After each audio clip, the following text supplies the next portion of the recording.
Alguns países liberaram, outros condenam, mas a polêmica continua. A Lei das Drogas de 2006 voltou a ser discutida no Brasil e o Senado acaba de aprovar algumas mudanças importantes. Agora é permitido que usuários de drogas sejam internados de forma involuntária. A alteração foi para a sanção do presidente Jair Bolsonaro. Especialistas têm entendimentos diferentes sobre a eficácia dessa mudança. O programa Outros Olhares de hoje fala sobre a nova lei antidrogas, os reflexos disso para dependentes químicos, as famílias e a sociedade. Fique com a gente.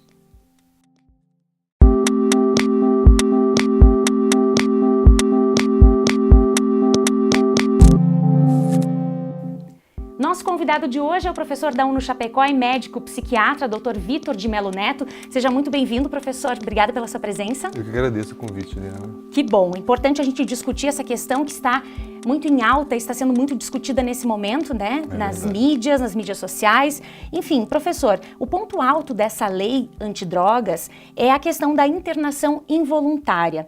Quero perguntar para você, até que ponto uma pessoa tem condições de melhorar ou de avançar num tratamento desse tipo sem o consentimento dela, né? Sem o próprio consentimento. Qual é a sua opinião sobre essa questão? Olha, Juliana, curioso como você realmente colocou, o ponto alto dessa nova legislação é a internação involuntária. Eu acho que o problema reside aí, né? A internação involuntária não pode ser o ponto alto de política assistencial alguma, né? A internação involuntária já é prevista, né, na legislação brasileira, mesmo na chamada Lei da Reforma Psiquiátrica de 2001, né, existem as modalidades de internação voluntária, involuntária e compulsória, quando é determinada pelo Poder Judiciário, né? Então já existem e, bom, mesmo a internação voluntária, em termos de assistência à saúde mental de modo geral, mesmo a internação voluntária, ela deve ser uma medida reservada para os casos graves. Por quê? Certo. Porque o tratamento na saúde mental moderno, ele é em nível extra-hospitalar, né? A tendência hoje da assistência em saúde mental no mundo inteiro é uma assistência próximo da onde o sujeito vive, baseada na comunidade. Como se diz na terminologia de saúde pública, ela é territorializada, né? Então você tem os serviços de assistência próximos de onde o sujeito mora, de onde ele vive, de onde ele trabalha, de onde ele... né? Então, a internação deve ser uma exceção. Certo. A internação involuntária deve ser a exceção da exceção. Em que casos, professor? Você consegue Tem nos os citar seus algum casos, exemplo? tem sim. Então existem situações, por exemplo, a clássica internação involuntária. Um sujeito vai lá e agride. Você pega esse sujeito e você vê que ele está, por exemplo, delirando, que ele é psicótico, que você fala assim, e ele está agressivo, tenta agredir o próprio policial, agredir para as pessoas que tentam pegá-lo, e aí você vê que ele tem o quê? Ele tem um quadro que a gente chamaria, né, num certo sentido, assim, um quadro de um transtorno psicótico. Ele está ouvindo vozes, vozes que ordenam, por exemplo, que ele mate, né, uma coisa que pode acontecer. E, se perguntado, ele diz que não tem nada, que está tudo bem, que ele está só se defendendo de agressores que estão ameaçando a vida dele. E essas questões já se materializaram, já é causaram danos em alguém, por exemplo. Numa situação como essa, esse paciente, essa pessoa vai passar por um especialista, que tem que ser um médico psiquiatra, né, que vai avaliar se ele tem uma doença mental grave o suficiente a ponto de colocar a própria vida dele em risco, ou a de terceiros, não só a vida, mas a integridade, digamos assim, dele mesmo, de terceiros. Nesse caso, em função de uma doença que impede ele de ter um discernimento necessário, até de se reconhecer como doente, você faz uma internação involuntária. Esse é um clássico caso de internação involuntária, por exemplo, um paciente psicótico que se acha bem e está ali, né, colocando a si próprio em risco, né? Claro. Agora, sob efeito da medicação, que é o caso que essa lei trata, né, essa mudança na lei, medicada, a pessoa tem condições de refletir sobre o mal-estar que ela está inserida, a situação toda dela? Ela consegue pensar? Olha, acho que é casos e casos, né? Numa assistência psiquiátrica adequada, né, criteriosa, não vejo, não, é muito raro que uma medicação interfira na capacidade de discernimento, de juízo crítico de alguém. Se alguém está medicado a ponto de ter o seu juízo crítico prejudicado, a gente tem que ver que situação é essa. É um outro problema. É um outro problema. Uhum. Isso até pode acontecer, né? Você pode ter situações em que você é medicado a ponto, você precisa ser medicado a ponto de ter o seu juízo crítico prejudicado. Por exemplo, você pode sofrer uma anestesia para fazer um procedimento cirúrgico. Naquele momento você não pode decidir nada, né? Então, mas isso são exceções também, né? Um tratamento criterioso não interfere na capacidade de juízo crítico. Professor, também, até que estágio da dependência química a pessoa tem condições de decidir por ela mesma? Ela consegue ter clareza, ela consegue, então, concordar em se tratar, consegue ter esse discernimento. Dá para explicar ou isso é muito sutil, assim, É que o assunto é muito complexo, né? Então, o que acontece? Assim, a questão da dependência de drogas, ela envolve muitas outras coisas além da própria droga, né? A gente tem uma ideia de senso comum que a dependência tem a ver com a substância, né? Como se a dependência fosse, como você falou, química, né? E isso é um mito, né? Isso é um erro. As substâncias psicoativas, né, elas podem induzir dependência num contexto e não em outro, para uma pessoa e não para outra, né? Então, a avaliação depende de uma série de questões que têm a ver não só com a própria substância. Bom, aí a sua pergunta é, e a pessoa que está numa dependência muito grave, ela pode decidir isso, isso, né? decidir por ela mesma. Por ela mesma? Às vezes sim, às vezes não. Também é muito particular. Então existem situações em que... Mas o que acontece? A gente tem que... existe eu sou médico, né? Existe então no Código de Ética Médica a seguinte determinação. Ao médico é vedado negar ao seu paciente a participação na decisão do tratamento, né? Então, eu tenho como obrigação, como médico, expor ao meu paciente qual que é o tratamento que eu vou dar, obter o consentimento dele, exceto em situações muito específicas, né? Por exemplo, no risco iminente de morte, né? Então, se ele vai morrer, eu posso fazer qualquer coisa para claro. salvá-lo. Mas, exceto situações muito específicas, né? Como na criança, que eu preciso do responsável, né? Enfim, eu preciso do consentimento do próprio paciente, né? E eu preciso informá-lo do que vou fazer, né? Então, essa relação que se constrói, né, ela só permite que eu atropele esse direito do paciente de definir o seu próprio tratamento em situações muito precisas. E tem que ser muito rigoroso isso. Isso não pode ser uma política pública, como agora a intenção dessa atual política me parece um grave retrocesso. Olha só, os estudos têm mostrado, a ciência tem comprovado que não funciona a internação involuntária nesse sentido? Como medida, como se fosse uma panaceia, isso não faz sentido algum do ponto de vista científico, do ponto de vista médico, em lugar nenhum do mundo, né? As internações involuntárias em massa, assim, são típicas de regimes totalitários, né? Onde é que se faz internação involuntária em massa, assim, né?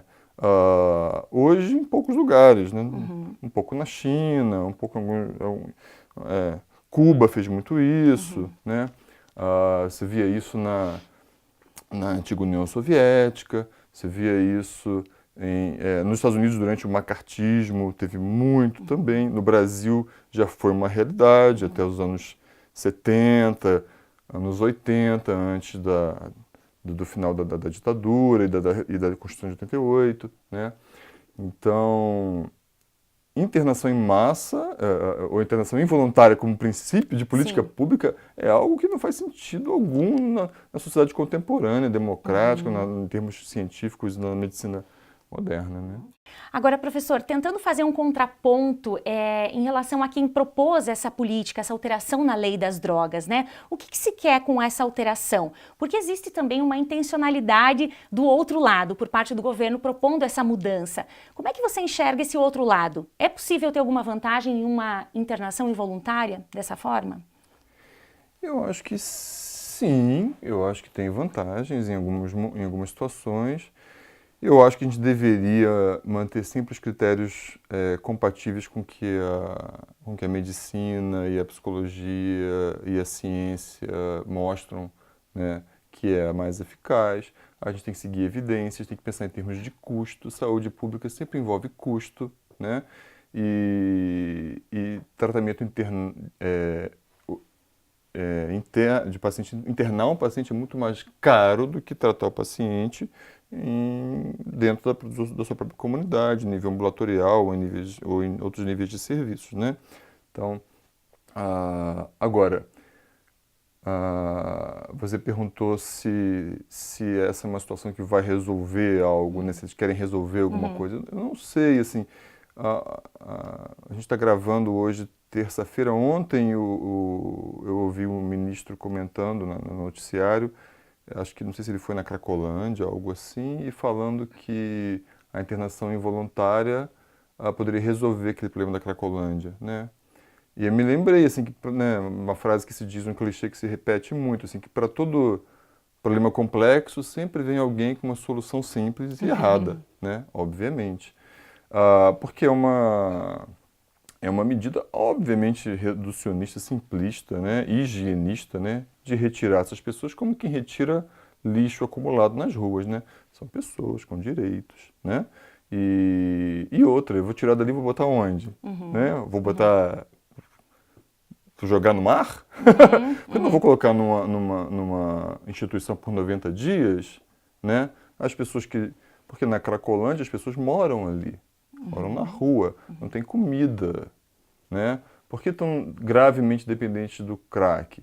Não é somente porque usam crack, Claro. porque usam crack num contexto de miséria e de privação total. É um problema social, né? Sem dúvida nenhuma. Muito mais amplo do que a questão individual do uso das muito drogas, mais. a gente está falando de um problema social, sem né? dúvida. Professor, mas novamente, assim, insistindo nessa questão da internação involuntária, porque é o assunto que foi muito discutido, né? Quando eu interno alguém por 90 dias e eu trato essa pessoa, a gente está tratando as consequências de algo e não a causa do problema. Tá certa essa reflexão? Em que momento que a gente vai tratar a causa? Essa reflexão faz sentido. Eu vou te contar uma história, assim, eu já trabalhei com pacientes internados, assim, e tinha uma situação de pacientes, por exemplo, alcoólatras, alcoolistas internados, né?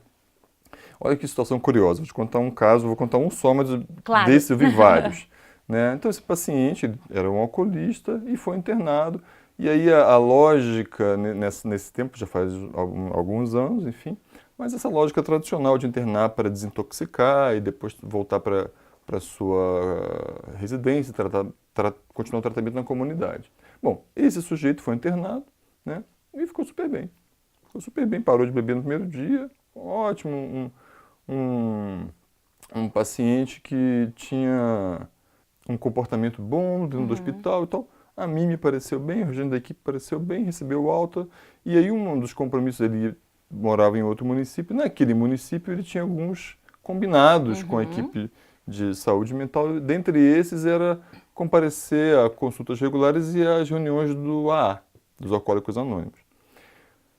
Pois bem, aí eu fui ver esse paciente depois, num outro momento no ambulatório, e ele estava mal de novo, e eu pude avaliá-lo fora do hospital e fazer um diagnóstico de um outro quadro que ele tinha, que era o que a gente hoje chama de transtorno de ansiedade social ou fobia social, que é um quadro em que a pessoa é como se fosse uma espécie de timidez patológica. O sujeito tem medo de gente, tem medo de estar em locais públicos e tudo mais. Bom, ele tinha esse quadro. Ele não conseguia sair de casa. Ele tinha muito medo de sair de casa. Quando ele ficou no hospital, ele ficou super bem. Quando ele voltou para casa, ele queria continuar bem, porque ele queria, né, retribuir a equipe tão boa que o tratou e tal. Ele queria ir nas reuniões e frequentar os Alcoólicos Anônimos. Ele só conseguiu sair de casa para ir para os Alcoólicos Anônimos como? Bebendo. Olha só. Ele bebia a cachaça, aí conseguia superar aquele medo e ia para o AA. Como que ele vai parar de beber? Se eu tratá-lo como alcoolista? Sim, se tratar Aí só a gente consequência. propôs a ele um tratamento para esse quadro de base dele, que era a fobia social. Olha só. Que é uma das principais causas, como que eu vou dizer assim, tratáveis de alcoolismo no adulto, por exemplo, a fobia social. Olha só. Isso é só um exemplo de milhares de outros. Sim, mas aí é porque vocês conseguiram ir mais a fundo e identificaram uma outra questão, Isso. além da consequência que é Isso o não é alcoolismo. exceção, isso é regra. Olha só. Professor, mas a gente vai continuar nesse assunto. Daqui a pouquinho nós vamos fazer um rápido intervalo agora e no próximo bloco a gente fala sobre o que leva uma pessoa a se tornar um dependente químico. Segura aí que a gente já volta.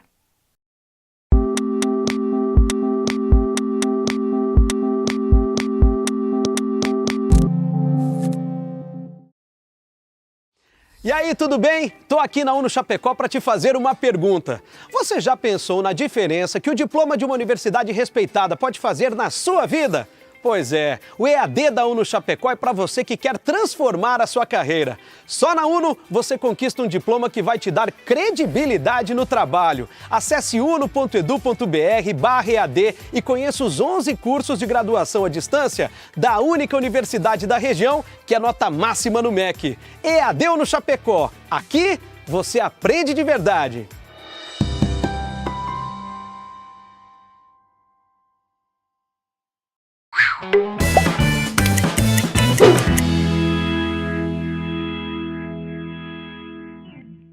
Você tem dificuldades em entender operações matemáticas? Se sim, saiba que você não está sozinho. Entre 64 países de todo o mundo, o Brasil é o segundo no índice de estudantes com baixo rendimento em matemática básica, ciências e leitura. Os dados são da Organização para a Cooperação e o Desenvolvimento Econômico de Paris, publicados em 2016. Com o intuito de diminuir este índice, Alex Bonenberger desenvolveu um protótipo de jogo digital educacional para facilitar o entendimento de operações aritméticas básicas. O jogo é resultado de uma pesquisa apresentada por Alex na conclusão do curso de Sistemas da Informação. Nele, o jogador resolve problemas matemáticos que envolvem operações de adição, subtração, multiplicação, divisão e progride conforme o aprendizado. O jogo busca incentivar o interesse dos estudantes pela matemática através da tecnologia. Eu sou Mirella Chu e este é o UNO Ciência. Até a próxima!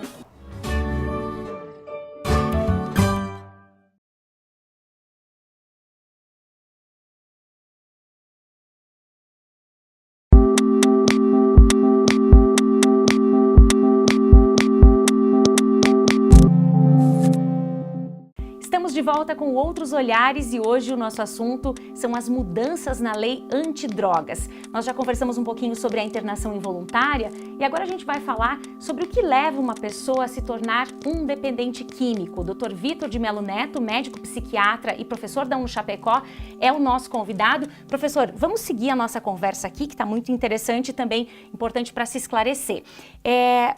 Professor, o Freud, o pai, chamado pai da psicanálise, né, o criador da psicanálise, ele diz que a realidade ela é muito dura para ser enfrentada de uma forma sóbria, né? Que o dia a dia, as questões são muito duras para serem suportadas. É uma teoria dele. Para que a gente possa passar pela vida, enfrentar as dificuldades, é imprescindível que a gente tenha mecanismos de fuga. Dá para se dizer que um usuário de drogas, ou enfim, drogas lícitas e ilícitas, são considerados esses mecanismos de fuga? Eu acho que sim, Juliana. Eu acho que se a gente pensa assim, o histórico da humanidade com as substâncias psicoativas, né? O uso de substâncias psicoativas existe desde que existe o homem, né? E nas sociedades mais tradicionais, mais antigas, no mundo antigo, esse uso costumava ter algum critério mais místico, religioso, né? Existia, às vezes, alguns níveis de acesso a depender se você era, né, numa certa hierarquia dentro de uma constituição religiosa, né?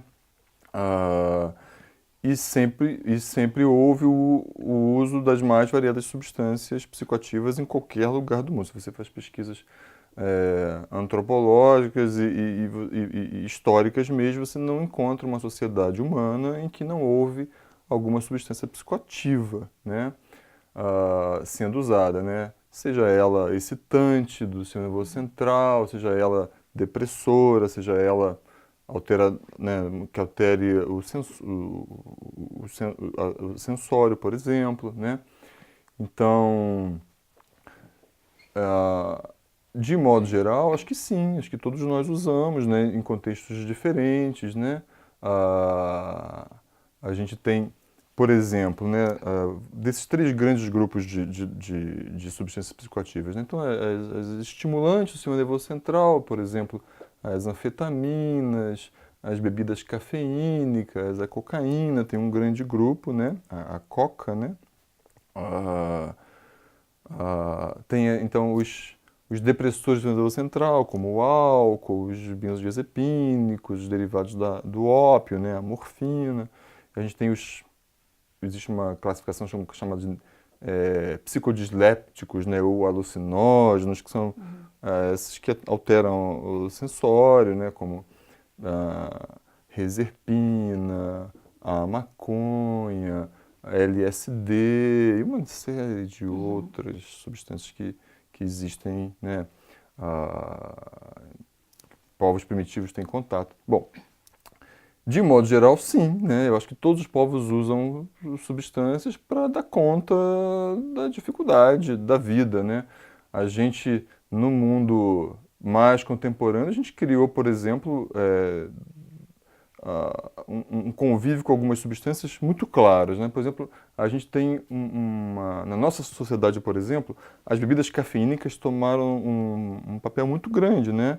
Elas são estimulantes, são tão grandes que nós começamos o nosso dia com elas, né? O nosso desjejum se chama café da manhã. Sim. Nós tomamos um café. E aí entra o café, o começamos chimarrão também, que é uma questão cultural aqui O da nossa região. chimarrão na nossa região, né? Que também é uma bebida cafeínica, né? A erva mate, né? Olha só.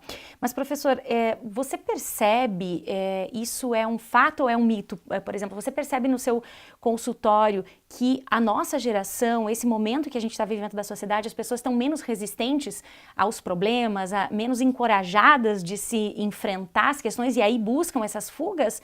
Ou não dá para se afirmar?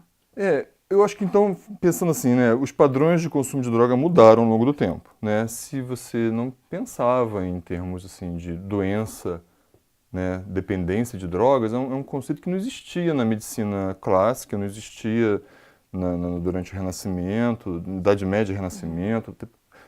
É algo muito contemporâneo, né? É um conceito. A ideia de alcoolismo só vai surgir no século XIX, né? Na Grécia Antiga era visto como algo de uma falha de caráter, o sujeito que não sabia beber, né? Quem sabe beber tem bom caráter, quem não sabe beber tem uma falha de caráter. Na Idade Média isso já mudou um pouquinho, isso falando do mundo ocidental,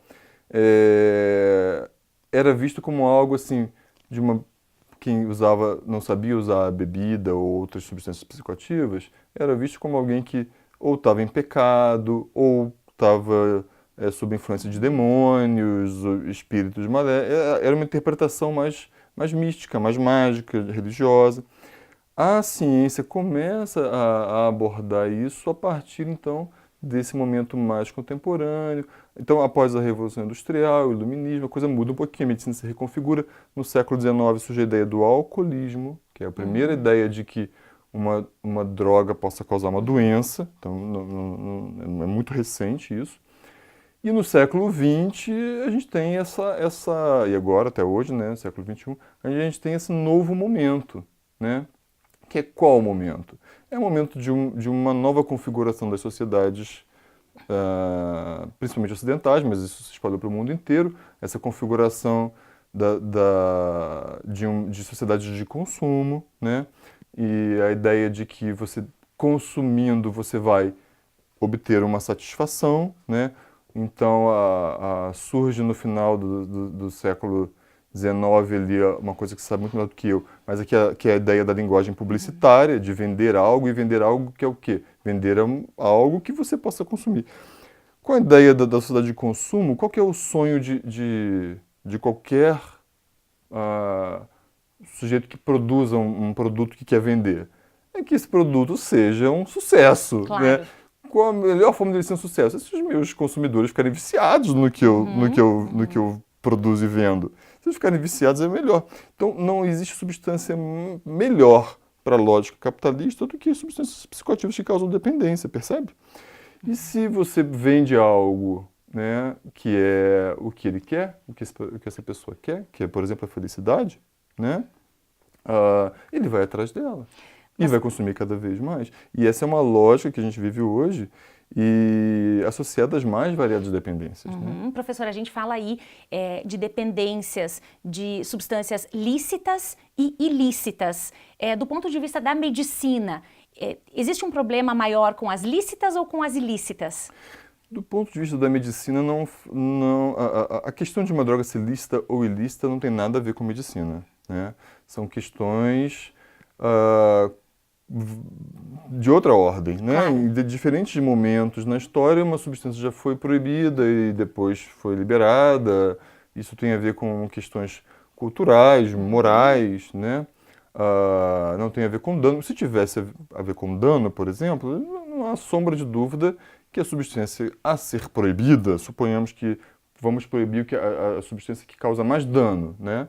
E existe uma escala de dano, né, muito reconhecida dentro da medicina no mundo inteiro e, obviamente, a substância psicoativa que mais causa dano é o álcool, bebida alcoólica, né? E ela já foi proibida, né? Ela foi proibida na Rússia, um pouquinho antes da Revolução Russa, depois, após a Revolução Russa, já ali com o comunismo, ela foi proibida também, né? Foi um desastre, né? Imagina uma sociedade que bebe tanto como a Rússia, né? Nos Estados Unidos a gente teve uma experiência muito curiosa, né? Que foi a experiência da Lei Seca, né? Que foi a única emenda nos Estados Unidos, da Constituição Americana, que já caiu até hoje, foi a emenda da Lei Seca, que em 1920 foi criada a lei federal nos Estados Unidos, a emenda constitucional proibindo a venda, a comercialização de bebida alcoólica, né?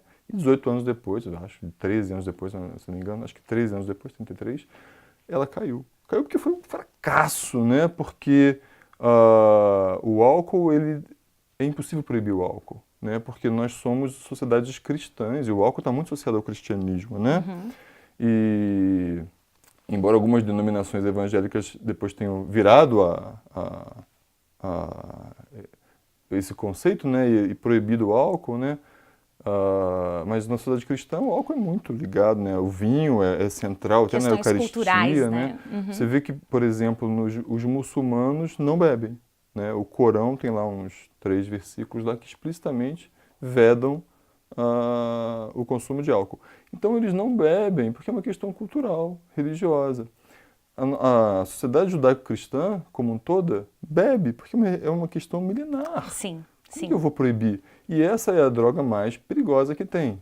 Por outro lado, algumas drogas que o dano nem é tão, do ponto de vista médico, tão impactante, foram proibidas por outras questões. Claro, claro. Professor, agora a gente estava conversando antes aqui de começar o programa e eu gostaria que você trouxesse aqui também para quem está nos acompanhando o que acontece com uma pessoa, enfim, qual é a diferença de uma substância que vai causar dependência para uma pessoa e para outro indivíduo não vai acontecer, não vai gerar essa dependência? O que está por trás disso? O problema está na substância química, né? Ou o problema está na pessoa?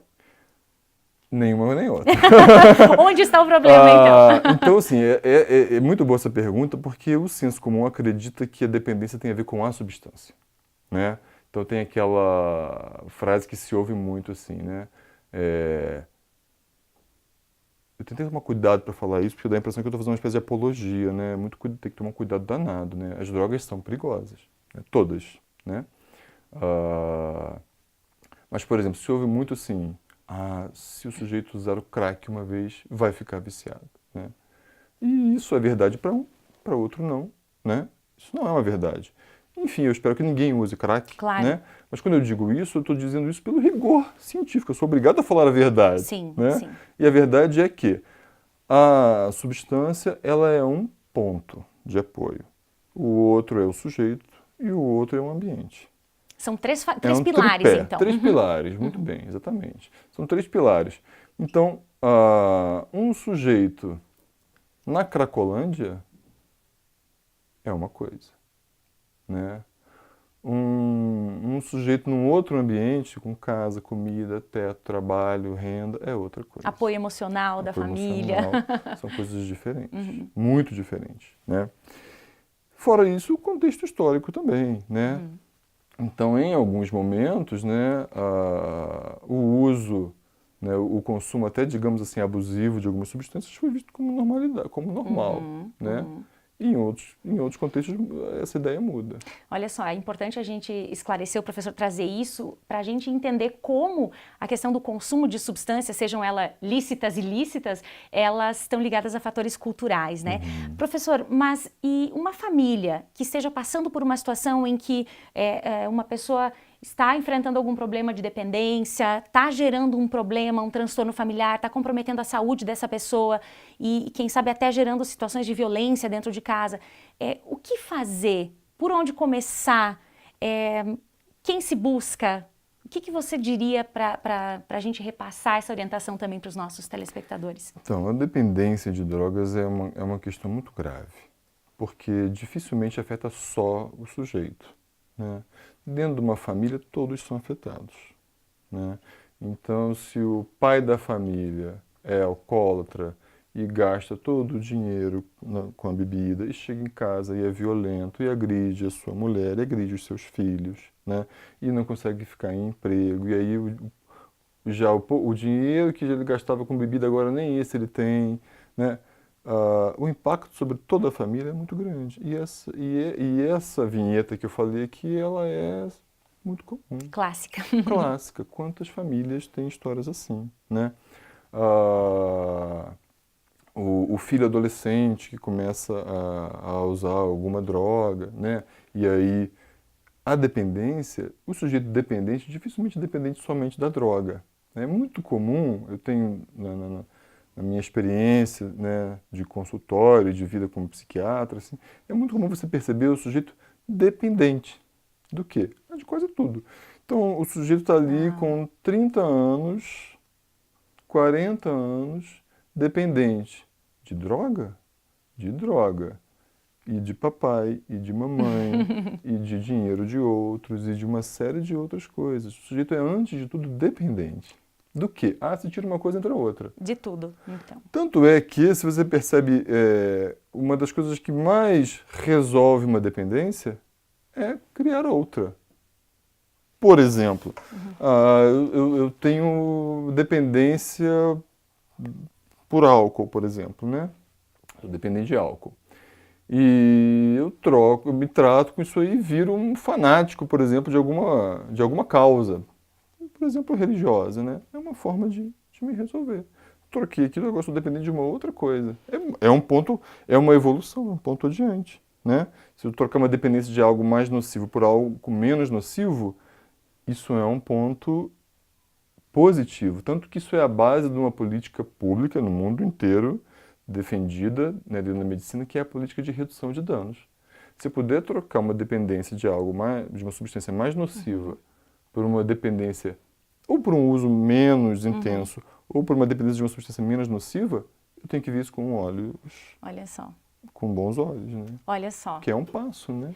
É um passo de evolução. Agora, professor, a gente precisa se encaminhar aqui para o encerramento do programa. Queria te agradecer muito pelos teus esclarecimentos, pelas provocações também de reflexão, porque a questão realmente ela não é tão simples assim como a gente possa imaginar. Envolve uma série de temas muito delicados, né? Claro, claro. Delicados. Mas uma ajuda profissional é sempre bem-vinda. Necessária. Importante, já que esse tripé todo aí que você falou de substância química, indivíduo e sociedade, família, é que eles vão ter que ser trabalhados nessa articulação para se ter efeito. Professor, muito obrigada pela sua participação e até uma próxima oportunidade, ok? Eu que agradeço. Tá certo. O programa Outros Olhares vai ficando por aqui. Na próxima semana a gente volta com uma nova temática, com um novo assunto a ser discutido. Muito obrigada pela sua companhia e até o próximo programa.